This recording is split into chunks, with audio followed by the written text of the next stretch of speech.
Le mois de novembre commence, il est temps pour toi d'accepter ta quête, le No Nut November.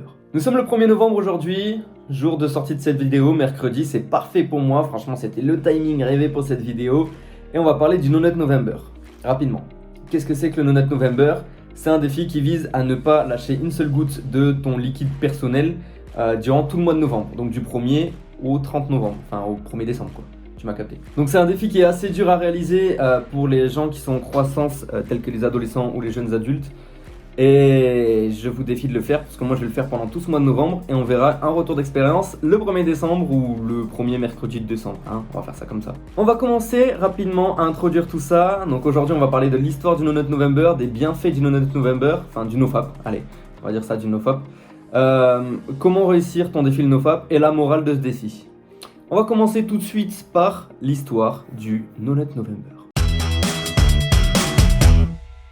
Le No Nut November est créé sur des forums américains en 2010, donc c'est en gros des geeks qui se réunissent sur un forum, ma gueule, et qui écrivent « Eh, venez, pendant le mois de novembre, on se lustre pas 3 fois par jour ». Et sachez que ça a marché pour tous, et ils ont rendu ça un petit peu plus populaire au fil des années, et c'est devenu plus populaire et médiatisé en 2017 grâce à des vidéos YouTube d'Américains. Le défi a pris un petit peu une autre tournure sur TikTok où des filles, des femmes, des indignes un petit peu sont venus sexualiser leur contenu pendant le mois de novembre en disant « Ah, bah, tu vas craquer ».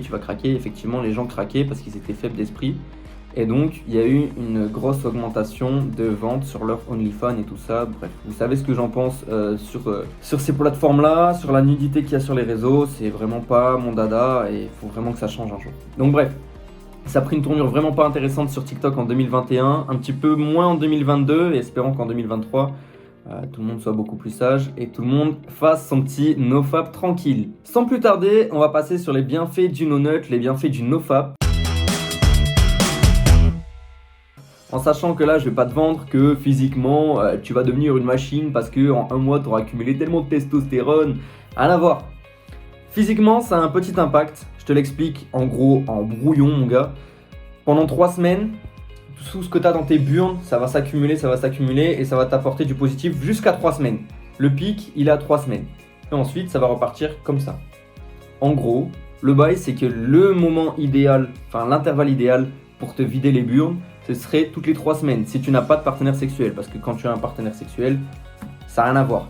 Mais bon, comme la plupart des gens qui font le NoFap, bon, je ne me compte pas dedans, mais qui n'ont pas de partenaire sexuel et donc sont juste des gros branleurs, voilà, au sens propre du terme. Les bienfaits mentaux maintenant. Au niveau du mental, sache que réussir à briser une addiction, c'est pas réellement une addiction, mais à briser une habitude que tu as depuis très longtemps, une habitude qui n'est pas forcément très bonne tout le temps pour ton corps, en tout cas, tu te sens pas très bien souvent après l'avoir fait. Sache que ça va beaucoup booster ton ego de tenir une abstinence dans tel nombre de jours, parce que 30 jours en soi ça paraît peu, mais je vous assure que pour certaines choses c'est beaucoup. Puis mec, si tu tiens un mois sans te dévisser l'antenne, vraiment tu vas être fier de toi. En plus tu vas pouvoir flex, et franchement niveau ego ça ira beaucoup mieux. Après je dis pas qu'après ces 30 jours tu retourneras pas tous les jours à la pignouf, même si je pense que ça peut réduire la consommation. Avant de continuer cette vidéo, si ça te plaît, n'hésite pas à liker, à partager à tes amis pour qu'ils fassent le NoFap, pour qu'ils fassent le No Nut November. Et rejoins-moi sur mes réseaux, ça s'affiche ici et tu peux aussi les retrouver dans la description. N'hésite pas aussi à t'abonner, ça me ferait plaisir. On vise les 500 abonnés avant l'année 2024, même si je pense que ça va être très compliqué. Mais j'y crois quand même. Bon, on va passer dans une rubrique bien plus intéressante. Comment réussir le No Nut November en 4 étapes. Première étape, essaye d'avoir un pH neutre et enlève le raccourci orange et noir de ton ordinateur ou de ton téléphone. Arrête le porn. Mec, ça ne t'apporte rien de bon dans ta vie, ça déforme ta réalité. Et en plus, tu te pignoufes. Donc là, tu te branleras plus. Tu seras plus un branleur, au sens propre du terme. Et donc, tu tiendras beaucoup mieux pour ce défi. En tout cas, tu auras un petit peu moins de distraction. En parlant de distraction, fais très gaffe au contenu que tu vois sur les réseaux. Dès que tu vois que les meufs, elles font pareil qu'en 2022. Quand je dis les meufs, je généralise vraiment pas. C'est-à-dire que c'était une très petite minorité, mais on en a vu tellement passer que ça faisait chauffer. Même moi qui ai un feed normal, j'en voyais passer comme ça, alors que je faisais même pas le défi l'an dernier.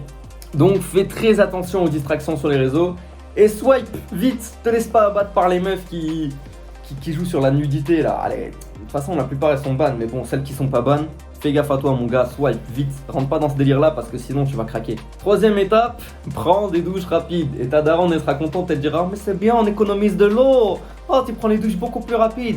Parce qu'on sait très bien qu'il y a une petite partie d'entre vous, bande de coquins, je pense à ceux qui habitent chez leurs parents surtout, sous la douche ça se l'envoie mon gars parce que c'est un endroit de discrétion, c'est un endroit où t'es bien sous la douche, tu vois, tu mets l'eau chaude. D'ailleurs, prenez des douches froides, allez voir ma vidéo sur les douches froides, je vous la mets en fiche en haut. Les douches froides ça a beaucoup plus d'intérêt que les douches chaudes. Notamment le fait de pas se pignouf dedans les gars. En plus vous allez vider le siphon. Votre daronne quand elle va nettoyer elle va faire. Eh ouais. L'autre il a encore vidé 1 litre de sperme. Je vous jure dans le siphon. Lavez le siphon de votre douche. Vous verrez tout ce qu'il y a. Vous verrez. Donc les douches plus rapides les gars. Et prenez les douches froides ça vous fera du bien. Et dernière étape et une des plus importantes. On sait que c'est un défi qui se fait entre potes. D'ailleurs je t'encourage à le faire entre potes, à monter des groupes et tout. Les gars, sérieusement. Celui qui a perdu au bout de 48 heures, le laisse pas t'influencer. Mais tu laisses t'influencer, t'es foutu mon gars, tu vas perdre le défi aussi. Il va t'emporter dans sa chute. C'était tout pour les 4 façons de réussir à tenir. On va parler maintenant de la morale du défi. Je passe en mode philosophe, c'est parti. Je me permets d'avoir mes notes à côté. Faire ce défi sur 30 jours, c'est comme défier une addiction. En soi, ça sert pas à grand chose de mon point de vue de prolonger l'expérience puisqu'il y a aussi beaucoup de bénéfices à avoir des relations sexuelles avec autrui. Hein, pas tout seul. Pas de la branlette mon gars. Ça n'a rien de positif pour toi ça. Donc la citation, comme d'habitude, elle est très philosophique celle-là.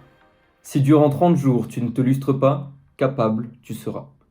En gros, tu auras une bien meilleure estime de toi si tu arrives à réussir ce défi de 30 jours sans te lustrer. Et puis même, je pense que tu t'éplucheras le concombre un petit peu moins souvent après ce défi-là. Et c'est très important pour ton mental et pour ton ego de te dire ok, je peux y arriver. Je peux y arriver et je vais y arriver. Bon déjà essaye de tenir 15 jours et ça c'est pas dit déjà parce que 15 jours c'est bien dur. Et alors 30, franchement vous me direz en commentaire dans les résultats le 1er décembre, le 1er mercredi de décembre. Mais je pense pas qu'il y ait beaucoup de monde qui va tenir. Ce fait un plaisir de t'écrire cette vidéo, ce fait un plaisir de te monter cette vidéo. C'était Julianito. Je t'invite à partager, à liker et à t'abonner si tu as aimé cette vidéo. Et on se retrouve mercredi prochain de l'autre côté. Bisous.